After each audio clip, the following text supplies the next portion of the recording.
Good afternoon, everybody. So you may know that the Fenix has done a version 2 update part 1, and if you had the old version still, you should be seeing the 1.0.6146 with the yellow exclamation and an update saying click to download. What Fenix recommend is that you download the update and then they want you to do a fresh install. So that means completely remove using the removing tool in the Fenix and then do a fresh installation. When you do a fresh installation, you should see version 1.5.1.200. Bit different over here, says a few more things. Load of notes about the version and the changes, a load of changes, a lot of programming behind the scenes. The file to download is 1.3 gigabytes. It took me approximately 5 minutes, I think it was, maybe if that.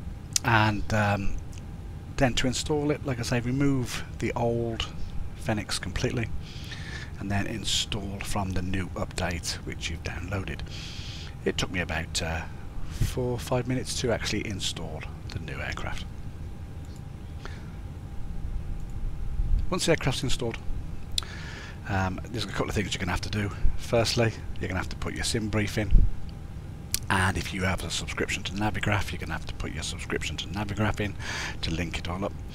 You are also going to have to calibrate your throttle quadrants or throttle, your flaps and joysticks and rudder. They're going to have to be calibrated again because it's a new setup. They don't want you bringing in from the old setup. Okay, a lot of things have changed. Graphics updated, a lot brighter in the cockpit now. I'm getting the engines rolling so we can have a quick takeoff. The sound packs have changed, a lot more detail on the displays, as you'll see. Just clear that a minute and clear that, thank you very much. I particularly like the growl they've got now of the engines.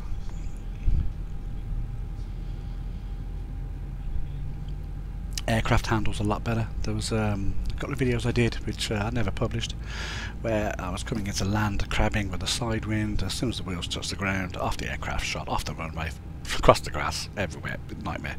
But that's all been adjusted and sorted now, so you can actually bring the aircraft in on a good crab and should have a perfect landing. I will over the next couple of days, because obviously my biggest problem is I work nights, so I'm working nights all night and then I come home and have to try and do this. Over the next couple of days I will be testing it, and if there's anything you'd like to see in particular, drop me a note, drop me a line in the notes, send me a message and we'll take it from there. So this is Bristol Airport. We're using this airport for a particular reason. It's because this is my home airport really, and although we're a British Airways aircraft, they don't have British Airways aircraft here, only the regional jets. But it's a good airport because this airport is a challenging airport for all you flyers out there. If you ever try and land here, be aware that it's on top of a hill. We are approximately 620 feet above sea level, and it is set on the top of a hill. You often get high winds, low visibility, a lot of Ryanair and EasyJet pilots come here and they circle and circle and circle some more. So yeah, if you want a challenging UK airport, this is a good one to go. Like I say, make sure you pick the weather on a good day. A couple of things that are now changed. So when we get our list, there's now for the cabin now takes time to be ready. It doesn't just arbitrarily do it. So let's have a look then. We're going to be going full left, full right, forward, back, full left rudder, full right rudder, and we want to go trim setting of down 4. Okay, we are good to roll. I've noticed that the aircraft will increase. Let's put the beacon on. I've noticed that the aircraft does actually roll a lot easier on the ground. Again, that's been changed. You'll be able to see that for yourself. Okay, so brakes off. Bit of throttle gets moving.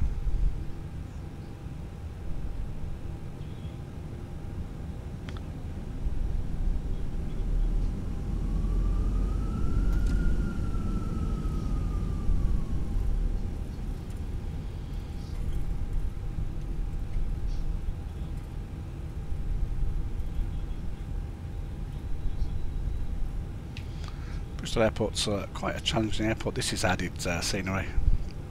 It's a bit of a weird airport because the ground on the taxiways is undulating. The runway also undulates. It catches people out because the runways actually drops off. Once you pass the halfway point, you'll be able to see it as we come around the corner.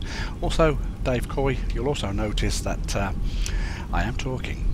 Okay, so we want flaps set stage 1 and we want arm spoilers.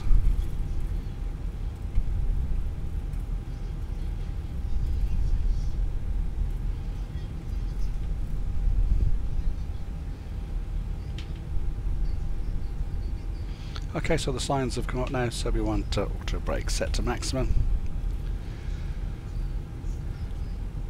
The throttles are in the idle position. You'll see we trundle along quite well. We haven't got that much fuel on.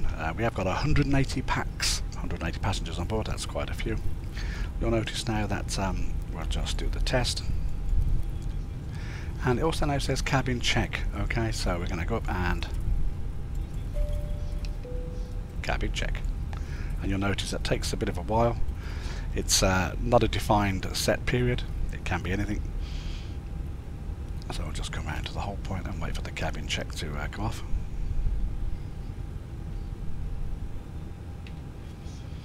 Cabin ready. Excellent. Thank you, stewardesses. So strobes on.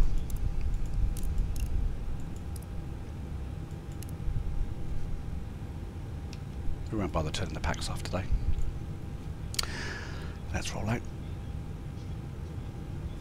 Get the clock started.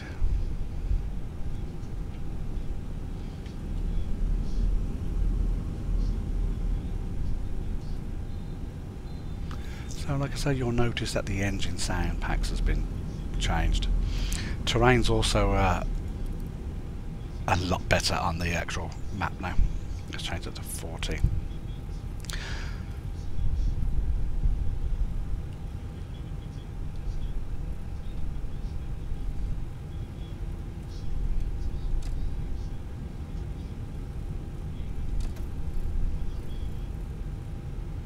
You'll see what I mean by the runway. Look, it just drops off in front of us. And like I say, good challenging airport if you want to try it. So here we go, 50%.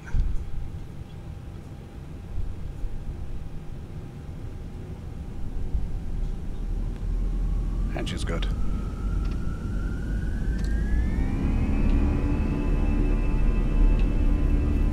Good sound in the headphones of the engines there. Using my rudders now because we are getting a side wind already. We will get it. This is a challenge, like I say, a good challenge airport to try and land in 100 knots. Off on the stick. 120. You can see the windsock just in the corner there. 140, rotate. Using rudder, perfect takeoff, look, perfectly in line with the rudder and, okay, level off now. Positive rudder climb, gear up.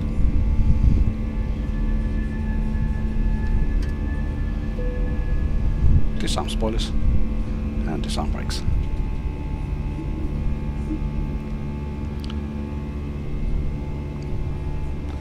Lever climb.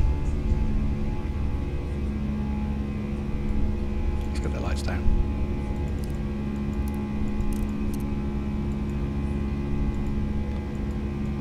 Thank you. As soon as we start our turn, I'll do it again. TCAS standby. You're in there, mate.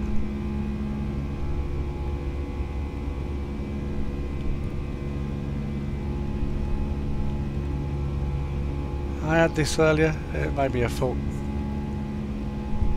I may have just pressed the wrong button because, like I say, I am a little bit tired. You know.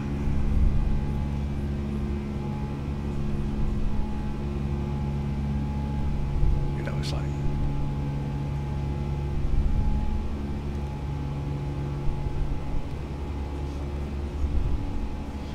Ignore the TCAS, I can't be bothered to play with that now.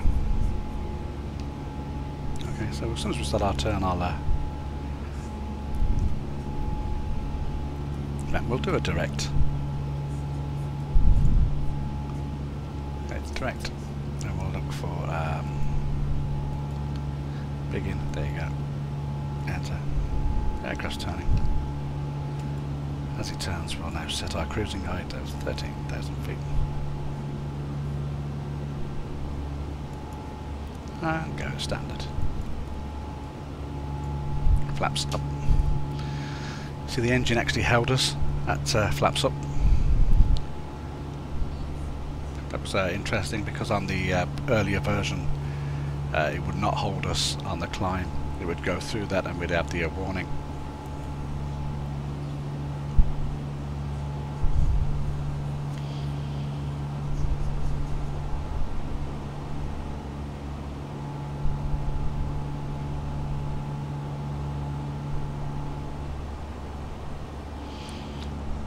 One thing I've noticed now on the map's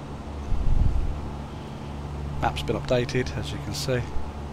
I like it now because we can actually pick daylight, which is actually better than when we zoom in.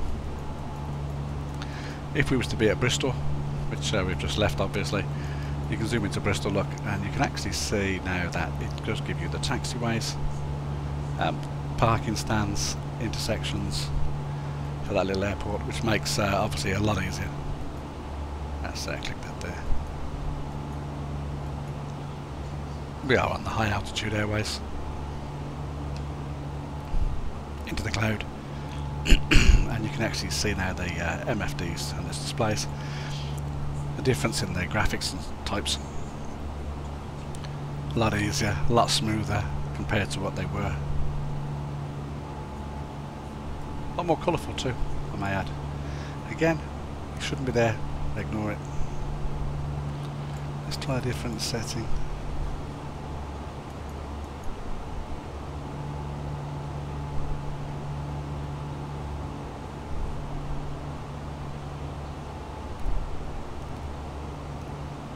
Let's try clear that. Let's go for 4212. No, it's still there. Right, just ignore it.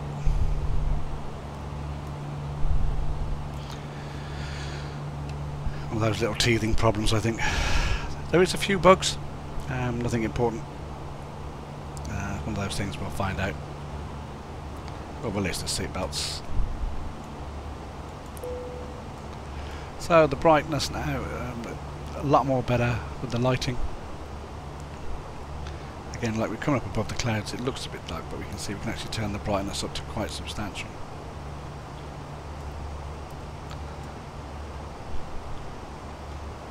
Which before was always a bit of a problem.